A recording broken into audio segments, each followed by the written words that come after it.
ranchero. Construye una casa en medio del río para aislarse. Simplemente no esperaba que cambiaría todo.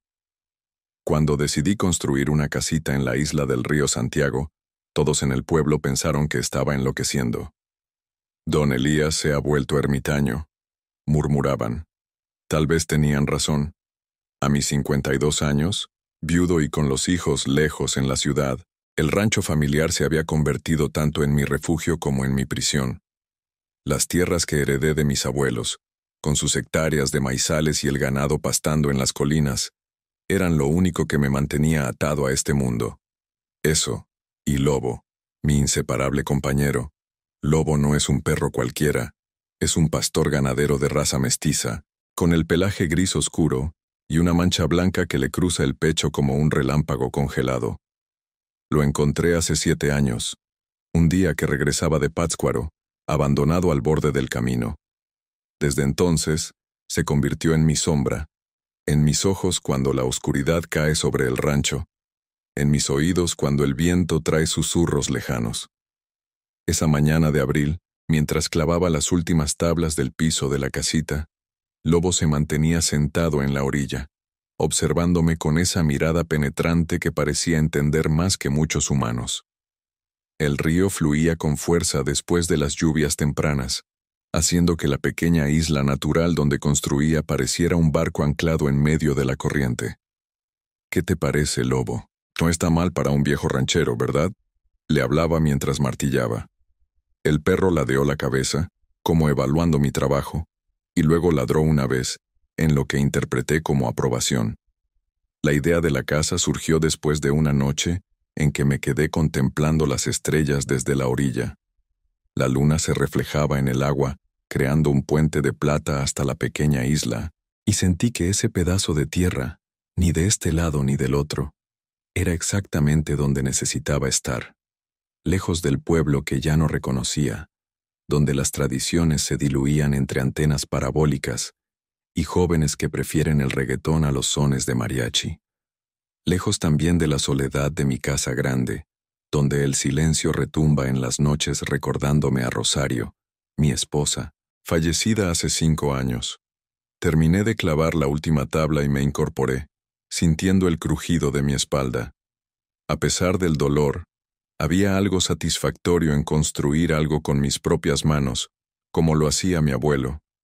Crucé la pasarela improvisada que conectaba la isla con la orilla, y me senté junto a Lobo, compartiendo un trago de agua de mi cantimplora. Mañana traeremos el catre y la mesa. Pasado mañana vendrá don Jesús a ayudarme con el techo.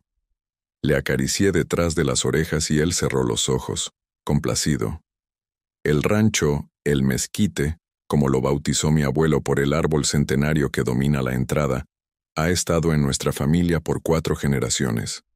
50 hectáreas que van desde la ribera del río Santiago hasta las colinas bajas que se vislumbran al norte, tierra buena, generosa cuando se la trabaja con respeto.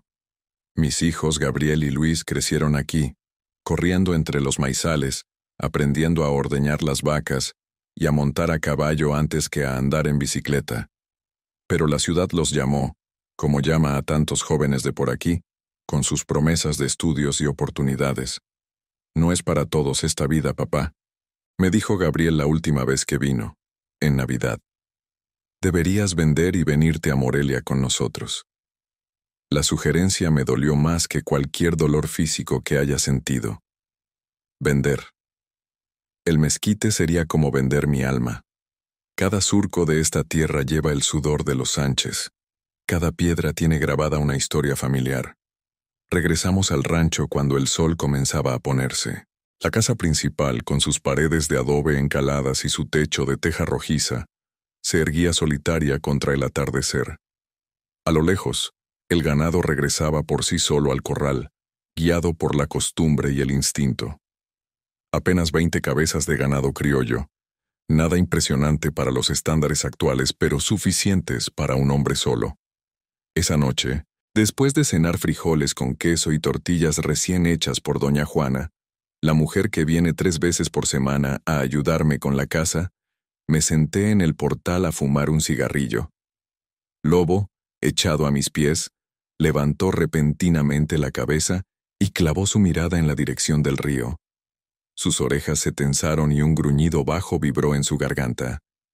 «¿Qué pasa, muchacho? ¿Coyotes?», le pregunté, incorporándome para mirar hacia donde él observaba. La luna llena iluminaba el paisaje, convirtiendo la superficie del río en un espejo plateado. No vi nada fuera de lo normal, pero Lobo seguía tenso, como si percibiera algo invisible para mí. Finalmente, se calmó y volvió a recostarse, aunque mantuvo sus ojos fijos en la distancia. Al día siguiente, tal como había planeado, trasladé algunas cosas básicas a la casita de la isla. Un catre estrecho, una mesa rústica, 2 sillas de madera y una lámpara de petróleo. No pretendía vivir allí permanentemente, al menos no al principio. Era más bien un refugio, un lugar donde escapar cuando el peso de los recuerdos se volviera demasiado en la casa grande. Lobo cruzó conmigo el pequeño puente improvisado, llevando entre los dientes una bolsa con provisiones. Al llegar a la isla, la dejó cuidadosamente junto a la puerta y comenzó a explorar el perímetro, olfateando cada rincón, cada mata de hierba. De pronto, se detuvo en la parte trasera de la isla, donde la corriente era más fuerte y había formado una pequeña playa de arena y guijarros. Lo observé mientras escarbaba frenéticamente, ladrando con entusiasmo. Me acerqué, curioso. «¿Qué encontraste, Lobo? ¿Un conejo?». Pero cuando llegué junto a él, vi que había desenterrado algo metálico.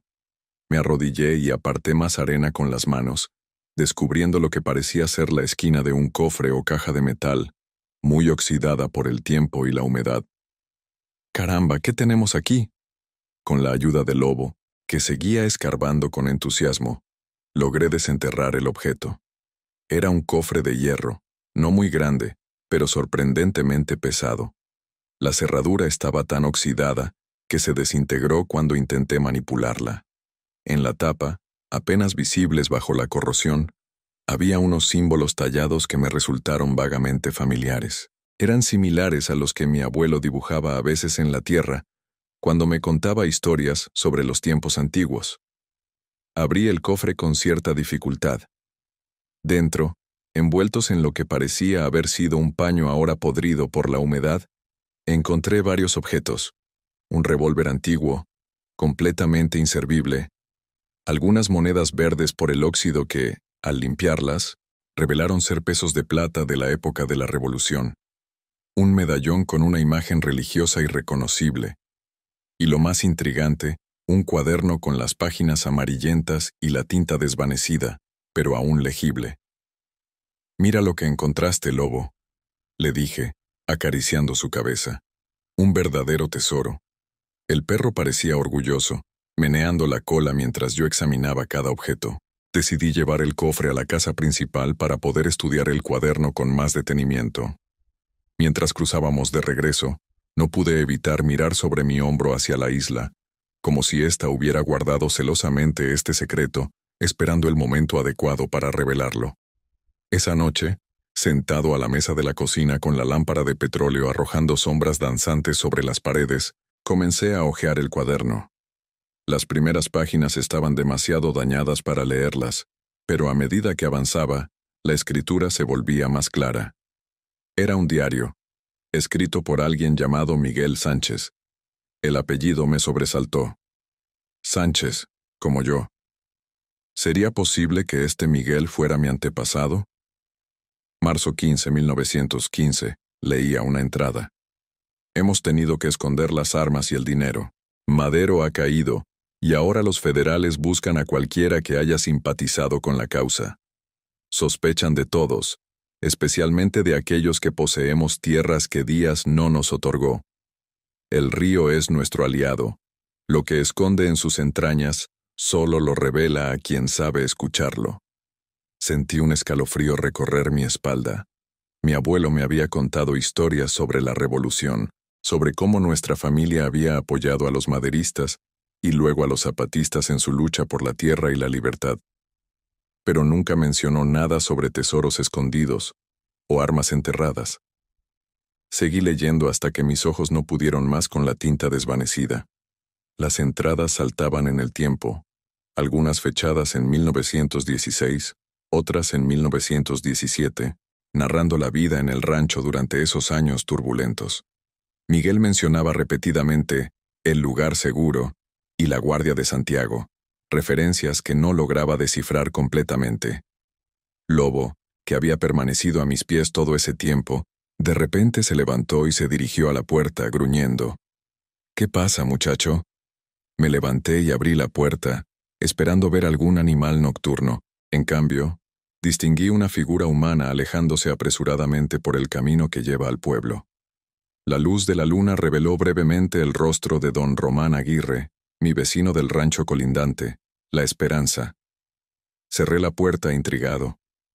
¿Qué hacía don Román rondando mi casa a estas horas? Nunca habíamos sido amigos cercanos, pero tampoco enemigos. Nuestras familias habían coexistido como vecinos por generaciones, aunque últimamente habían surgido tensiones por los límites de nuestras propiedades, especialmente en la zona cercana al río. «Tendremos que estar más atentos, Lobo», le dije al perro, que seguía mirando hacia la puerta con desconfianza.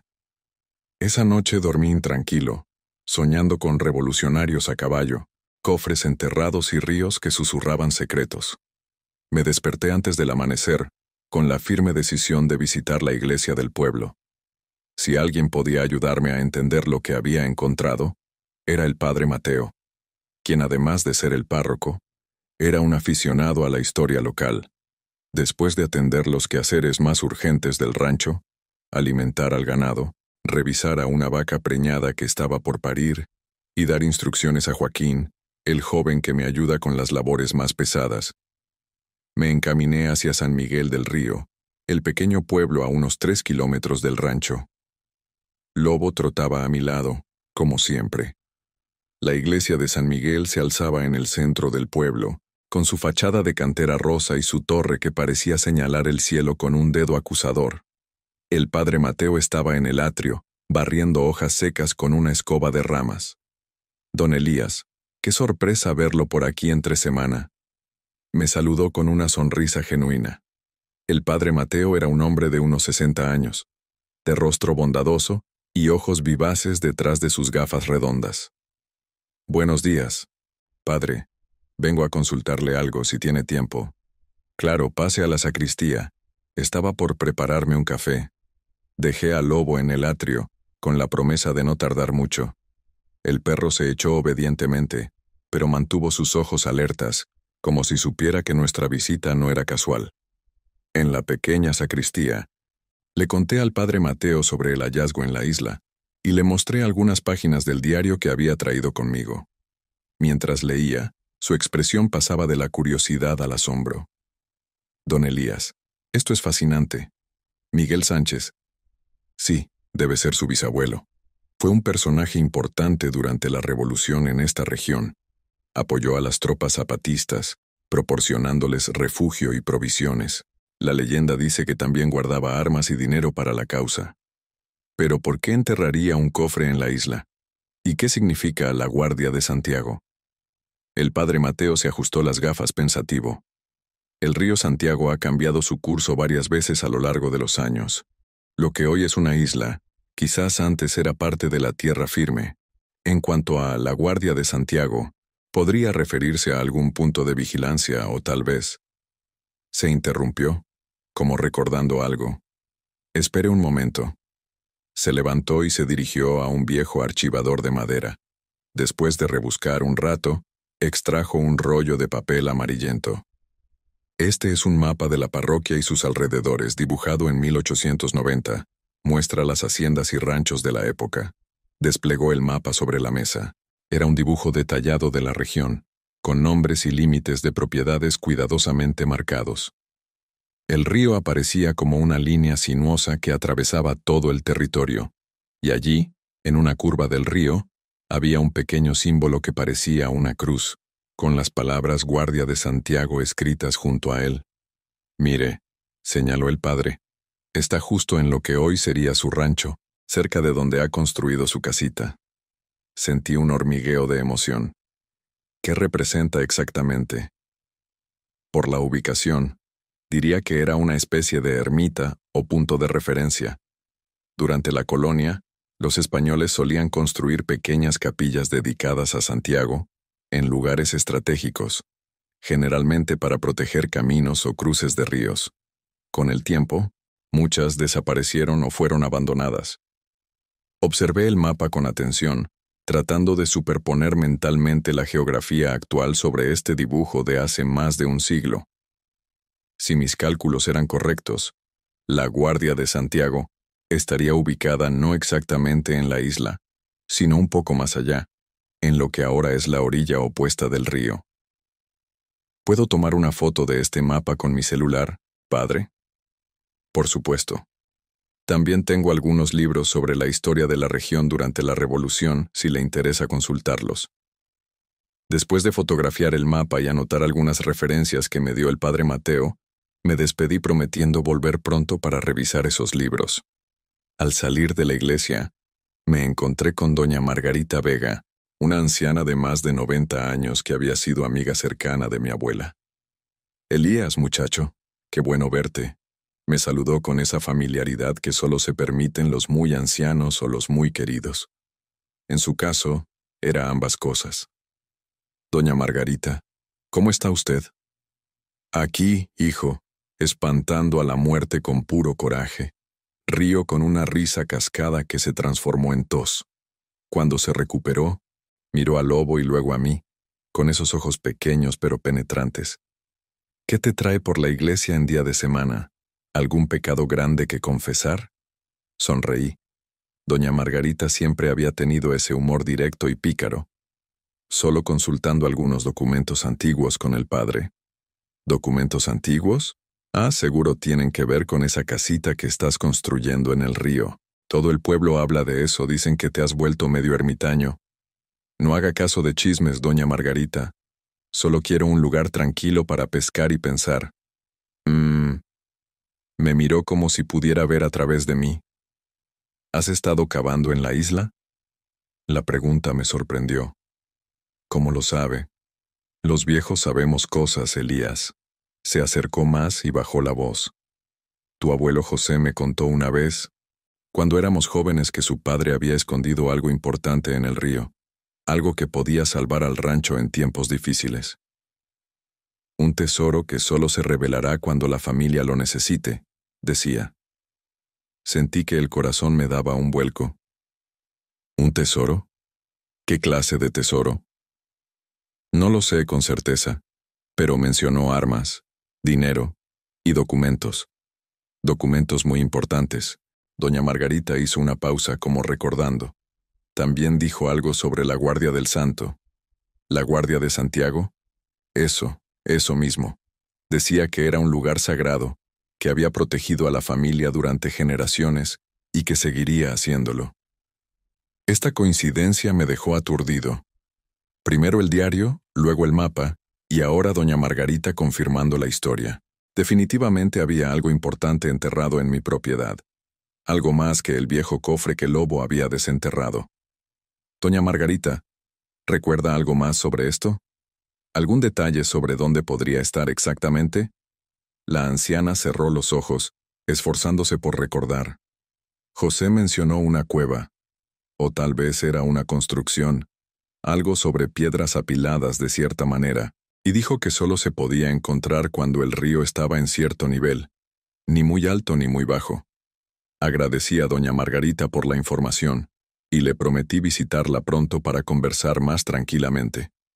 Mientras regresaba al rancho con Lobo, mi mente hervía con preguntas. ¿Qué otros secretos guardaba el río? ¿Qué documentos tan importantes podían haber sido escondidos por mi bisabuelo? Y, sobre todo, ¿por qué sentía que esto era más que una simple curiosidad histórica, que de alguna manera estaba conectado con mi presente y mi futuro en el mezquite? Al llegar al rancho, me dirigí directamente a la isla. Con la foto del mapa antiguo en mi celular, intenté orientarme para localizar el posible lugar de la Guardia de Santiago. Según mis cálculos, debería estar del otro lado del río, en una zona que ahora pertenece al rancho de don Román. Lobo, como si entendiera mi preocupación, comenzó a ladrar en dirección a la orilla opuesta.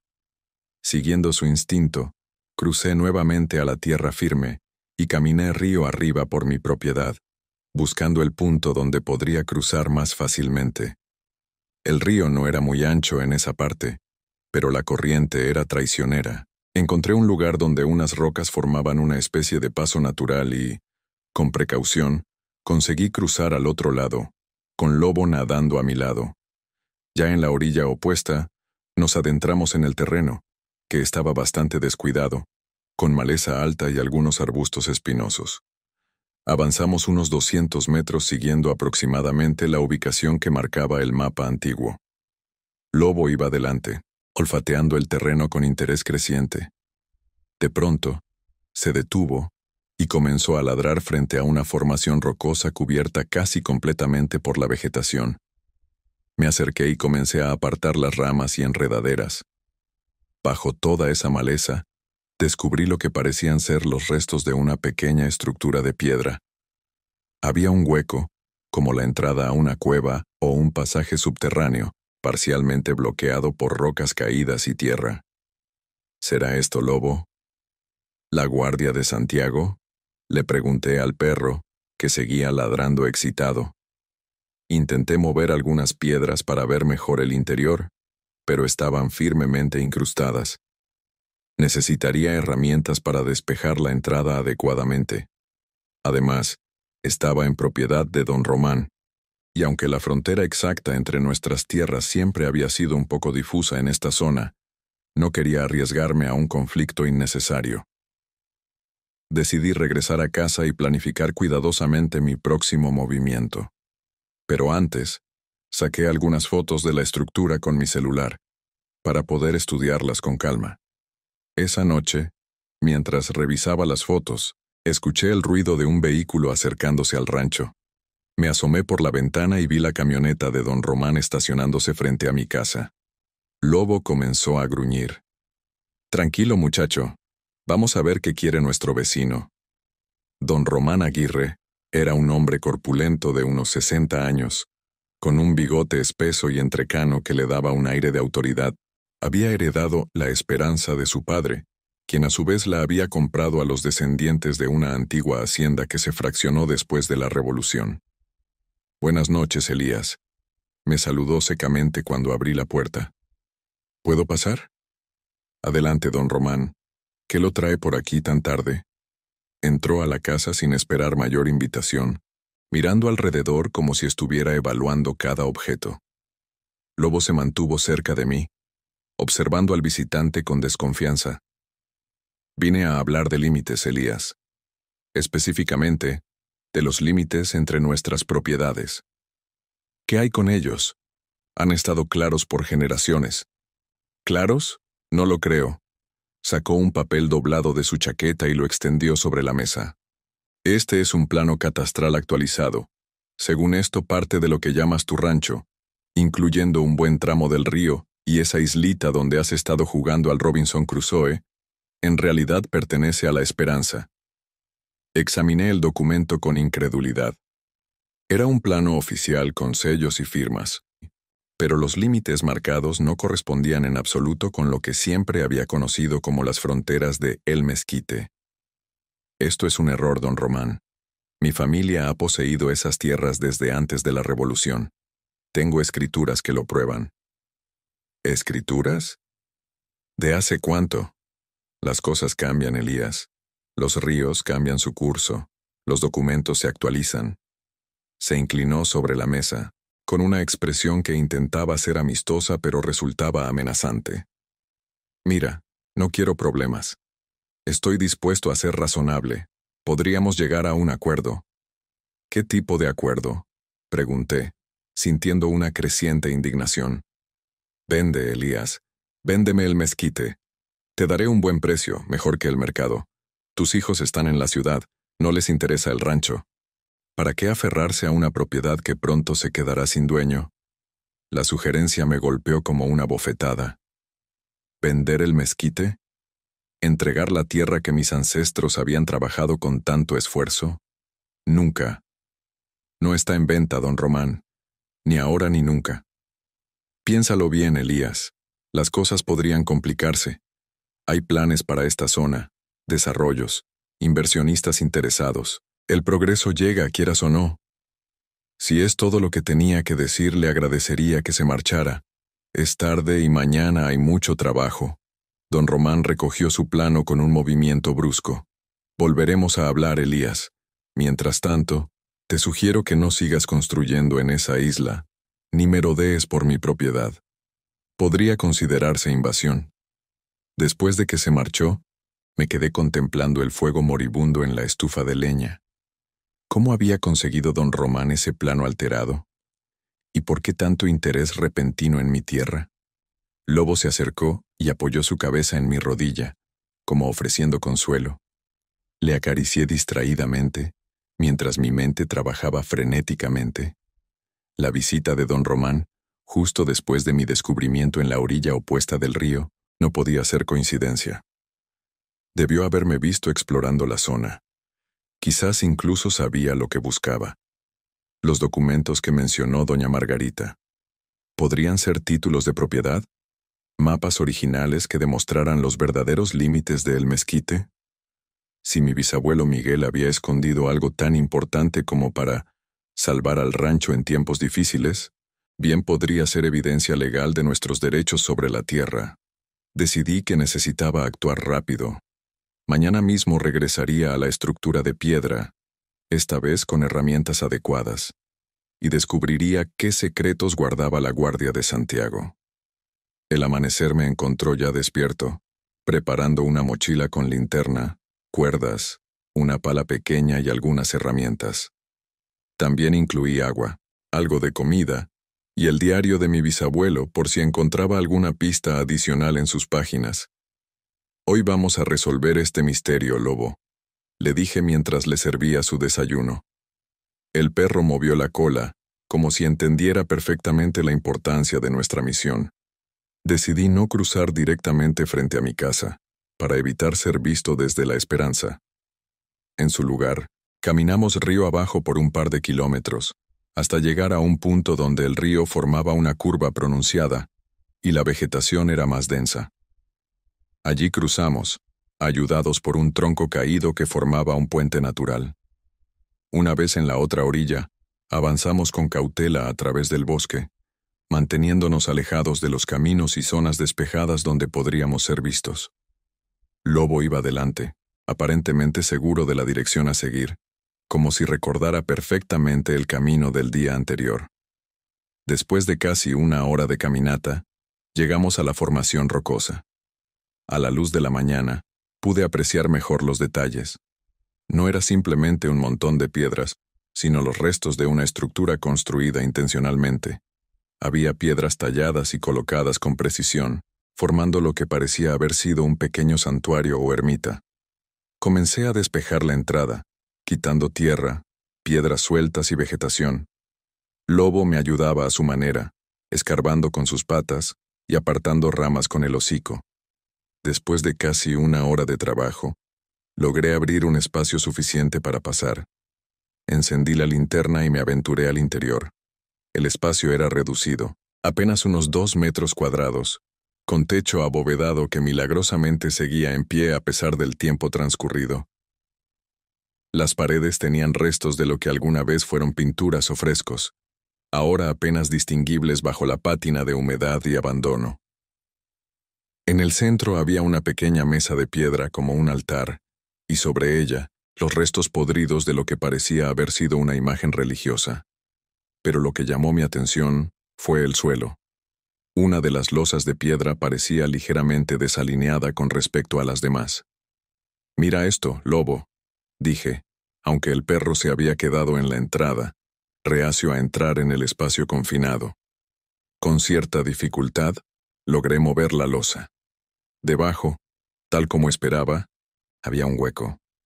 Y dentro del hueco, un objeto envuelto en cuero tratado con algún tipo de aceite, lo que lo había preservado sorprendentemente bien a pesar de la humedad.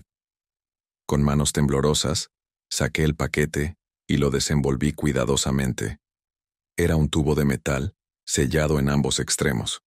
Lo abrí y extraje varios documentos enrollados. Mapas detallados de la región, escrituras antiguas con sellos reales españoles, y lo que parecía ser un testamento o carta firmada por mi bisabuelo Miguel. Estaba tan absorto en mi descubrimiento que no escuché los pasos acercándose, ni noté que Lobo había comenzado a gruñir, hasta que una voz rompió el silencio. Así que aquí es donde has estado hurgando, Elías. Me volví para encontrarme con don Román, acompañado por dos hombres que no conocía. Uno de ellos llevaba una escopeta. «Estás en propiedad privada, Román», dije, tratando de mantener la calma mientras guardaba disimuladamente los documentos en mi mochila. «Al contrario, tú eres el intruso aquí. ¿Qué has encontrado? ¿Algún tesoro revolucionario?» Su tono era burlón, pero sus ojos mostraban codicia cuando miraba mi mochila. «Nada que te interese. Solo viejos papeles de familia». «Todo lo que está en mi tierra me interesa, Elías. Entrégame esos papeles».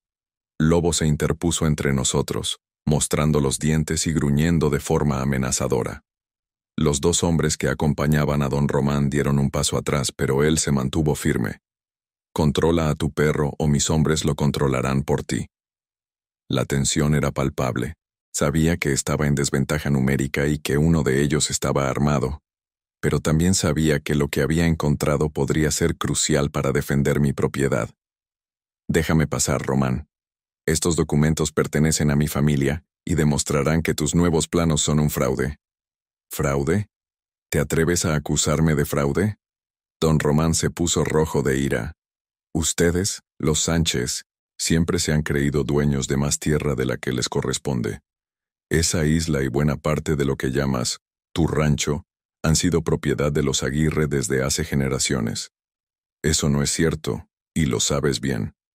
Dáselos», ordenó don Román a uno de sus hombres, señalando los documentos que asomaban de mi mochila.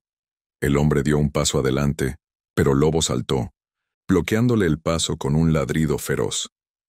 En ese momento de confusión, tomé una decisión rápida. Empujé al hombre más cercano, haciéndole perder el equilibrio, y corrí hacia la salida. «Lobo, vamos».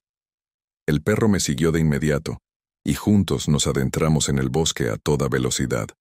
Escuché gritos y maldiciones detrás de nosotros, seguidos por el sonido de una escopeta disparando al aire. Corrimos sin detenernos, zigzagueando entre árboles y arbustos, buscando el camino más difícil de seguir. Lobo iba delante, como si intuyera la ruta más segura. Después de lo que pareció una eternidad, llegamos a la orilla del río, varios kilómetros más abajo de donde habíamos cruzado. Me detuve un momento para recuperar el aliento y escuchar. No parecía que nos estuvieran siguiendo de cerca, pero no podíamos arriesgarnos. El río estaba más crecido en esta parte. La corriente era fuerte. «Tendremos que cruzar nadando, Lobo». El perro me miró como diciendo, «Cuando quieras, siempre listo para la aventura». Me aseguré de que mi mochila estuviera bien cerrada y me adentré en las aguas frías.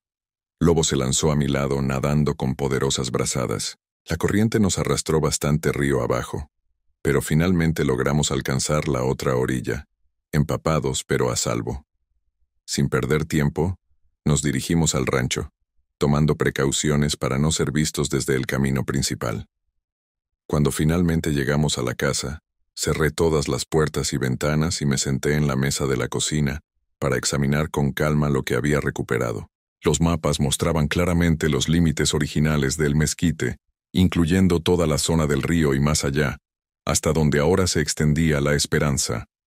Las escrituras, con sus sellos oficiales y caligrafía antigua, confirmaban la propiedad de la familia Sánchez sobre esas tierras desde 1842, mucho antes de la Revolución. Pero lo más revelador era la carta de mi bisabuelo Miguel. Estaba fechada en 1920 y dirigida a sus descendientes. A quien encuentre estos documentos en tiempos de necesidad, estas tierras han sido regadas con el sudor y la sangre de los Sánchez. Durante la Revolución, muchos intentaron arrebatárnoslas aprovechando el caos.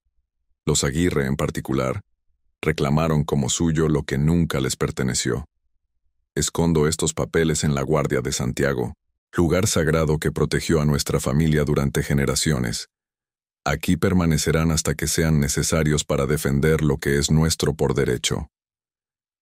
El cofre en el río contiene solo una pequeña parte de nuestra historia. La verdadera riqueza está en la tierra misma, en cada surco, en cada árbol, en el agua que da vida a nuestros cultivos. Que Dios y Santiago protejan a el mezquite y a quienes lo trabajen con amor y respeto. Miguel Sánchez. Sentí una profunda emoción al leer las palabras de mi bisabuelo.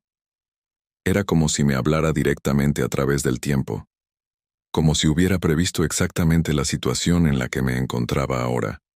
Lobo se acercó y apoyó su cabeza en mi pierna, como compartiendo mi sentimiento. Le acaricié las orejas húmedas.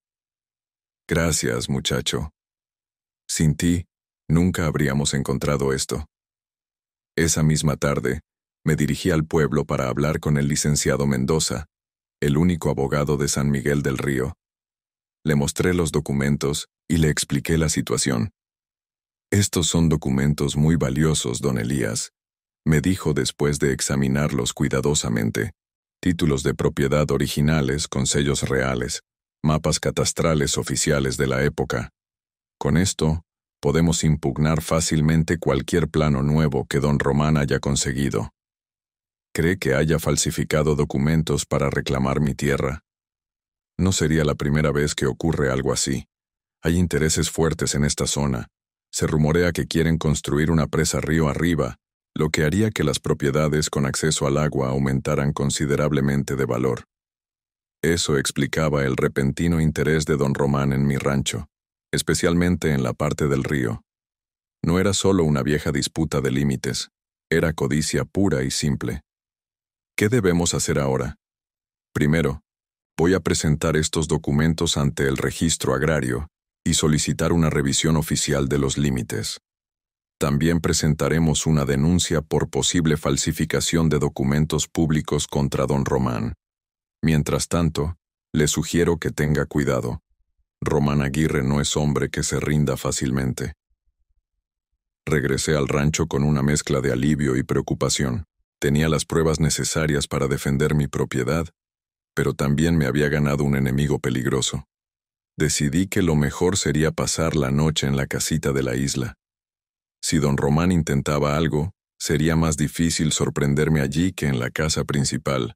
Recogí algunas provisiones, mi escopeta, que casi nunca usaba excepto para espantar coyotes, y por supuesto los documentos. Lobo y yo cruzamos a la isla cuando el sol comenzaba a ponerse, tiñendo el río de oro y sangre. La casita era pequeña pero acogedora. Encendí la lámpara de petróleo y me senté en el catre, con Lobo a mis pies. A través de la ventana podía ver la luna creciente reflejándose en el agua. Era una noche tranquila, con solo el sonido del río y el ocasional canto de los grillos. Estaba casi dormitando cuando Lobo se levantó de golpe, con las orejas tensas. Un segundo después, escuché el ruido inconfundible de un motor acercándose por el camino del rancho. Me asomé con cautela y vi las luces de una camioneta estacionándose frente a la casa principal. 3 figuras descendieron del vehículo. Incluso en la penumbra, reconocí la silueta corpulenta de don Román. Los otros 2 hombres llevaban algo en las manos. ¿Bidones? Un escalofrío me recorrió la espalda cuando comprendí lo que pretendían hacer. «Van a incendiar la casa, Lobo», murmuré, sintiendo una mezcla de terror y rabia. Sin pensarlo 2 veces, tomé la escopeta y disparé al aire. El estruendo resonó en la noche, sobresaltando a los intrusos. Disparé una segunda vez. «¡Aléjense de mi propiedad!», grité con toda la fuerza de mis pulmones. «La policía viene en camino». Era un farol, por supuesto.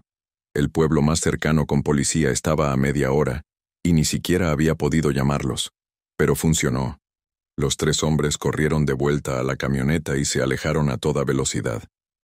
Esperé unos minutos para asegurarme de que se habían ido realmente. Y luego crucé a la orilla. Necesitaba verificar que la casa estuviera intacta, y sobre todo llamar a las autoridades. Ya no era solo una disputa por tierras. Don Román había cruzado una línea muy peligrosa. La casa estaba como la había dejado, sin daños. Llamé inmediatamente al licenciado Mendoza, quien a su vez contactó a la policía municipal. Me aseguró que vendrían lo antes posible y me aconsejó mantenerme alerta. Regresé a la isla con Lobo, sintiéndome más seguro en ese pequeño refugio en medio del río. Pasé el resto de la noche en vela, pensando en todo lo ocurrido en los últimos días. El descubrimiento del cofre, la guardia de Santiago, los documentos de mi bisabuelo. Era como si el pasado hubiera emergido para proteger el futuro de El Mezquite. Al amanecer, vi llegar una patrulla de la policía municipal. Les expliqué la situación y les mostré los documentos antiguos, así como el lugar donde los 3 hombres habían intentado acercarse a la casa. Presentaremos un informe y mantendremos vigilancia en la zona, don Elías, me aseguró el comandante. Mientras tanto, le sugiero que no se quede solo. ¿Tiene familia que pueda venir a acompañarlo? Pensé en mis hijos en Morelia. ¿Debería llamarlos y contarles lo sucedido?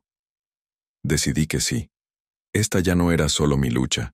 Era la lucha por preservar el patrimonio familiar para las generaciones futuras. Esa misma mañana, llamé a Gabriel y Luis. Les expliqué brevemente la situación y, para mi sorpresa, ambos se mostraron indignados y decididos a ayudar. «Voy para allá, papá», dijo Gabriel. «Llegaré esta noche». «Yo también iré», añadió Luis. «Nadie amenaza a nuestra familia ni intenta robarnos lo que es nuestro». Sus palabras me llenaron de un orgullo que no sentía desde hace mucho tiempo. Quizás habían elegido vidas diferentes a la mía, pero la sangre Sánchez corría fuerte en sus venas. El amor por la tierra, el sentido de la justicia, el respeto por nuestras raíces. Todo eso estaba allí, latente. Mientras esperaba su llegada, recibí una visita inesperada. Doña Margarita, acompañada por su nieto Héctor, un joven fornido que trabajaba en la construcción. «Nos enteramos de lo que pasó anoche», dijo la anciana. «Todo el pueblo está hablando de ello. Vinimos a ver si necesitabas ayuda». «Estoy bien, doña Margarita. Mis hijos vienen en camino». «Me alegro. Mientras tanto, Héctor se quedará contigo. No es bueno que estés solo con ese Román suelto por ahí». Agradecí el gesto, conmovido por la solidaridad de esta mujer que había conocido a mi familia por tantas generaciones. «Encontré los documentos, doña Margarita. Estaban exactamente donde usted dijo, en la guardia de Santiago». La anciana sonrió, con los ojos brillantes. «Tu abuelo estaría orgulloso, Elías. Siempre decía que llegaría el día en que alguien de la familia necesitaría esos papeles para defender lo que es suyo». «¿Cómo supo usted de esos documentos? ¿Mi abuelo se lo contó?» «No exactamente». Doña Margarita se acomodó en una silla, preparándose para contar una historia. «Yo era muy joven, apenas una niña, cuando la revolución terminó. Tu bisabuelo Miguel y tu abuelo José hablaban a veces de cosas que no querían que otros escucharan. Yo era curiosa y tenía buen oído. Río con picardía. Un día los escuché hablar sobre papeles importantes que habían escondido en la guardia, para que estuvieran seguros si algún día los federales o los mismos revolucionarios venían a buscarlos. Miguel decía que esos documentos eran más valiosos que cualquier tesoro, porque aseguraban la tierra para sus hijos y los hijos de sus hijos. Y tenía razón, dije, pensando en cómo esos viejos papeles estaban a punto de salvar el Mezquite una vez más. Gabriel y Luis llegaron juntos esa tarde, habiendo coordinado su viaje desde Morelia. Fue un momento emotivo. Hacía meses que no veía a mis hijos, y ahora estaban aquí, dispuestos a luchar junto a mí por el rancho familiar. Les mostré todo: el cofre que había encontrado Lobo, el diario de Miguel, los documentos de la Guardia de Santiago, la casita en la isla. También les expliqué sobre las amenazas de don Román y su intento de incendiar la casa. «Esto es serio, papá», dijo Gabriel, quien trabajaba como ingeniero civil. «He oído rumores sobre esa presa que quieren construir. Si es cierto, las tierras con acceso al río podrían valer una fortuna.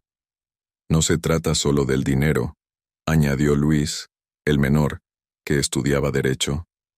«Es nuestra historia, nuestras raíces». No podemos permitir que un oportunista como Román Aguirre se apropie de lo que ha pertenecido a los Sánchez por generaciones. Esa noche, sentados alrededor de la mesa de la cocina donde tantas veces habíamos compartido comidas familiares, mis hijos, Héctor, Lobo y yo planeamos nuestra estrategia. Luis se encargaría de los aspectos legales, trabajando con el licenciado Mendoza. Gabriel revisaría los mapas antiguos y los compararía con mediciones actuales para establecer con precisión los verdaderos límites de la propiedad. Héctor se quedaría algunos días para ayudar con la seguridad del rancho. Y yo. Yo seguiría haciendo lo que siempre había hecho: cuidar la tierra, trabajar el ganado, mantener vivo el mezquite como lo habían hecho mi padre, mi abuelo y mi bisabuelo antes que yo. Los días siguientes fueron intensos. La policía municipal tomó declaraciones formales y abrió una investigación sobre el intento de incendio. El licenciado Mendoza presentó los documentos antiguos ante las autoridades agrarias, solicitando una revisión urgente de los límites de la propiedad. Gabriel, con sus conocimientos de ingeniería, realizó mediciones precisas y comparó los planos antiguos con la geografía actual. Don Román, mientras tanto, se mantenía sorprendentemente discreto. Algunos en el pueblo decían que había viajado a la capital del estado, probablemente buscando influencias o asesoría legal. Una tarde, mientras Gabriel y yo revisábamos los linderos del rancho cerca del río, Lobo comenzó a comportarse de manera extraña nuevamente. Corrió hacia la isla, ladrando con insistencia. «¿Qué le pasa?», preguntó Gabriel. «No lo sé, pero he aprendido a confiar en sus instintos. Vamos a ver». Cruzamos a la isla y seguimos a Lobo, que se dirigió directamente a la casita. Al entrar, notamos inmediatamente que alguien había estado allí. Las cosas estaban revueltas. El catre volcado, la mesa fuera de lugar. «Alguien ha estado buscando algo», dijo Gabriel. «Los documentos», respondí. «Pero los tenemos bien guardados en la caja fuerte de la casa principal». Lobo seguía inquieto, moviéndose por la casita como si quisiera mostrarme algo específico. Finalmente se detuvo junto a una tabla del piso que parecía ligeramente levantada. Me arrodillé y examiné la zona. Efectivamente, alguien había intentado levantar las tablas del piso, pero aparentemente se había dado por vencido antes de terminar. Con la ayuda de Gabriel, retiré la tabla y descubrimos un pequeño espacio debajo. Estaba vacío. «¿Esperabas encontrar algo ahí, papá?», preguntó Gabriel. «No exactamente. Nunca supe que hubiera un escondite bajo el piso. Acabo de construir esta casita. Pero esta isla ha estado aquí por generaciones. Quizás hubo otra construcción antes, algo que no recordabas o no conocías».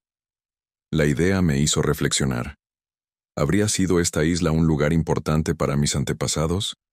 ¿Habría estado aquí la Guardia de Santiago originalmente, antes de que el río cambiara su curso?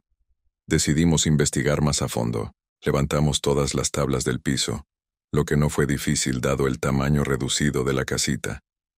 Debajo, encontramos tierra compactada y en un rincón, lo que parecían ser los cimientos de una estructura más antigua. «Mira esto», dijo Gabriel, señalando unas piedras alineadas que formaban una especie de base o plataforma.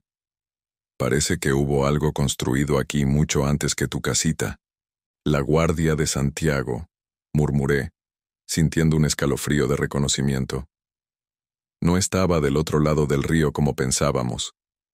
Estaba aquí mismo, en la isla. El río cambió su curso con el tiempo, rodeando la estructura. Lobo escarbaba con entusiasmo cerca de las piedras. Pronto, sus patas descubrieron algo metálico. Era una pequeña caja de hierro, similar a la que habíamos encontrado antes, pero más elaborada, con incrustaciones decorativas y una cerradura intacta. «Necesitamos una llave», dijo Gabriel, examinando la cerradura. Recordé entonces algo que había pasado por alto. El medallón que encontramos en el primer cofre, con la imagen religiosa y reconocible. Lo había guardado junto con las otras reliquias en la casa principal. «Creo que sé dónde está la llave», dije. Esa noche, Con el medallón en mano, que efectivamente resultó ser la llave de la caja, nos reunimos todos en la cocina para abrir nuestro segundo hallazgo. Luis había regresado de su reunión con el licenciado Mendoza trayendo buenas noticias. Las autoridades agrarias habían aceptado iniciar una revisión urgente de los límites, basándose en los documentos históricos que presentamos. ¿Qué crees que hay adentro?, preguntó Luis mientras yo insertaba cuidadosamente el medallón en la cerradura de la caja. No lo sé, pero si es tan importante como para tener su propia caja con llave especial, debe ser valioso. El mecanismo se dio con un clic satisfactorio. Levanté la tapa para revelar el contenido. Un libro encuadernado en cuero, algunas fotografías antiguas en sepia y un mapa cuidadosamente doblado, mucho más detallado que los que habíamos encontrado antes. El libro resultó ser un diario personal de Miguel Sánchez, mucho más extenso y revelador que las pocas páginas que habíamos encontrado en el primer cofre. En él, mi bisabuelo narraba no solo sus experiencias durante la Revolución, sino también la historia completa de la familia Sánchez y su conexión con estas tierras. Las fotografías mostraban a Miguel y su familia, incluyendo una de la Guardia de Santiago original, una pequeña ermita de piedra con una imagen del santo en su interior, ubicada efectivamente en lo que ahora era la isla. Pero lo más valioso era el mapa. Mostraba no solo los límites exactos de El Mezquite, sino también la ubicación de manantiales, yacimientos minerales y otras características del terreno que habían permanecido en secreto para protegerlos de la codicia ajena. «Esto es increíble», dijo Gabriel, estudiando el mapa con ojo experto. «Según esto, hay un manantial subterráneo justo debajo de donde está la casita. Eso explicaría por qué la isla se mantiene verde incluso durante las sequías».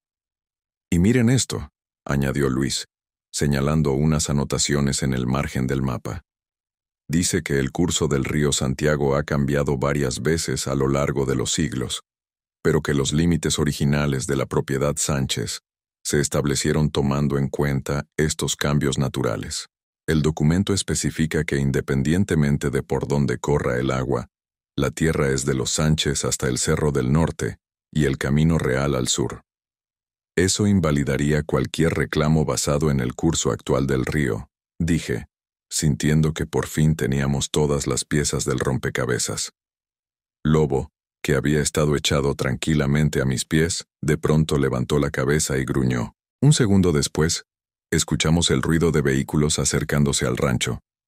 Nos asomamos a la ventana y vimos 3 camionetas estacionándose frente a la casa.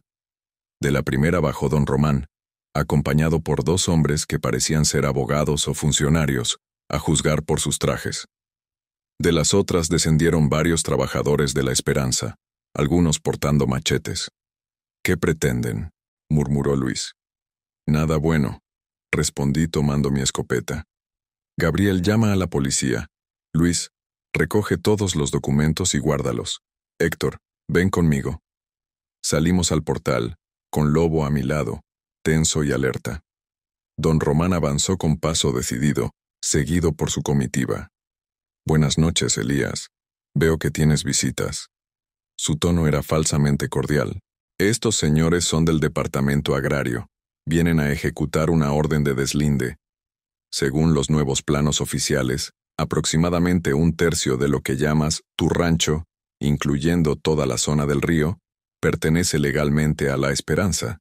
Uno de los hombres de traje dio un paso adelante sosteniendo un documento.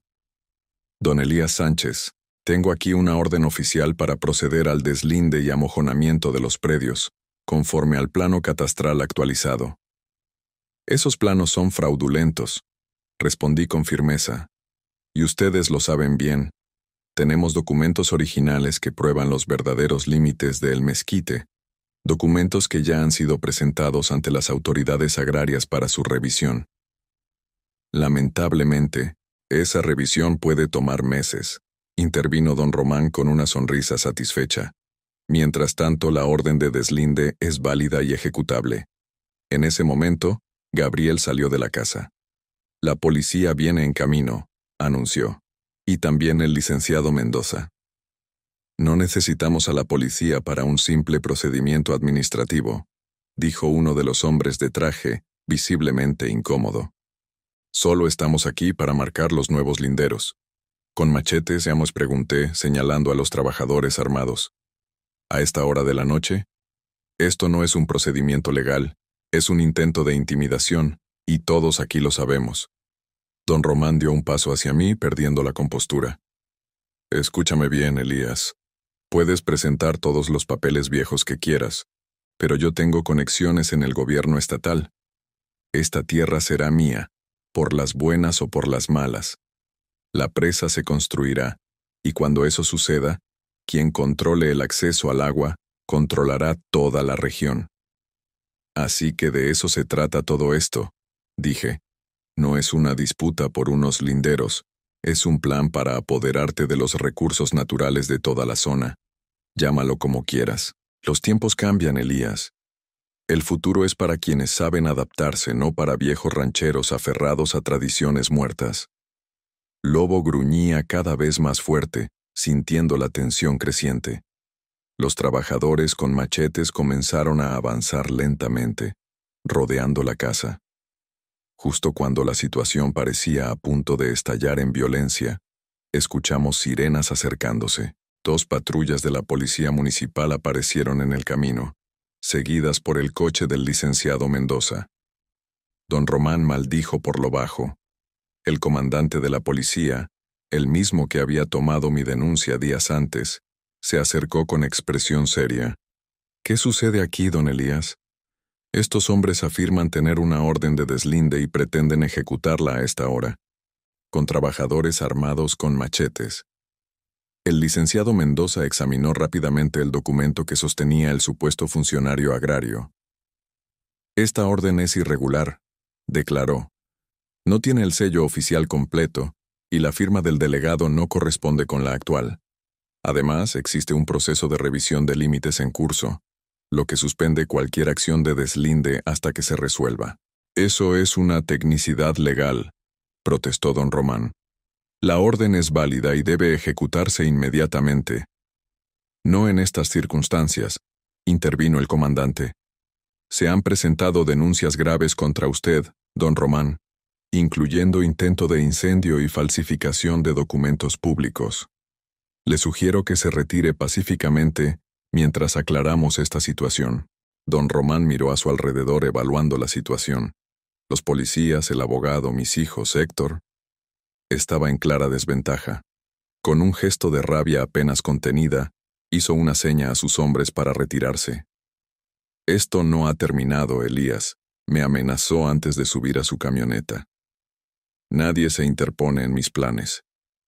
Después de que se marcharon, el licenciado Mendoza nos dio más noticias. He conseguido una audiencia especial con el delegado agrario mañana mismo. Con los documentos que hemos encontrado, especialmente ese nuevo mapa tan detallado, podemos demostrar sin lugar a dudas los verdaderos límites de El Mezquite. También presentaremos cargos formales contra Román Aguirre, por falsificación y por intentar ejecutar una orden fraudulenta. ¿Crees que funcionará? Pregunté, aún preocupado. Estoy casi seguro. Los documentos que encontraron son extremadamente valiosos desde el punto de vista legal. Tienen sellos reales, están debidamente registrados, y muestran una continuidad de propiedad ininterrumpida desde hace casi 2 siglos. Ningún juez podría ignorarlos. Esa noche, ninguno de nosotros durmió mucho. Nos turnamos para hacer guardia, por si don Román intentaba algo desesperado. Lobo permaneció alerta toda la noche vigilando desde el portal. Al amanecer, Gabriel, Luis y yo nos preparamos para acudir a la audiencia en la delegación agraria. Héctor se quedaría cuidando el rancho, con 2 policías municipales asignados para vigilar la propiedad. Antes de partir, decidí visitar una vez más la casita en la isla. Sentía la necesidad de conectar con ese lugar que había resultado ser mucho más significativo de lo que imaginaba cuando comencé a construirla. Lobo me acompañó, como siempre. La mañana era fresca y clara, con el sol naciente tiñendo de oro las aguas del río Santiago. Mientras cruzaba el pequeño puente improvisado, reflexioné sobre todo lo ocurrido desde que decidí construir este refugio. Lo que comenzó como un intento de aislarme se había convertido en un redescubrimiento de mis raíces, en una reconexión con mi tierra y mi familia. En la isla, me senté en los escalones de la casita, con Lobo a mi lado. Acaricié su cabeza, agradecido por su instinto, su lealtad, su papel crucial en todo lo que habíamos descubierto. «Lo hicimos bien, ¿verdad, muchacho?», le dije. El perro ladró una vez, como asintiendo, y luego apoyó su cabeza en mi rodilla.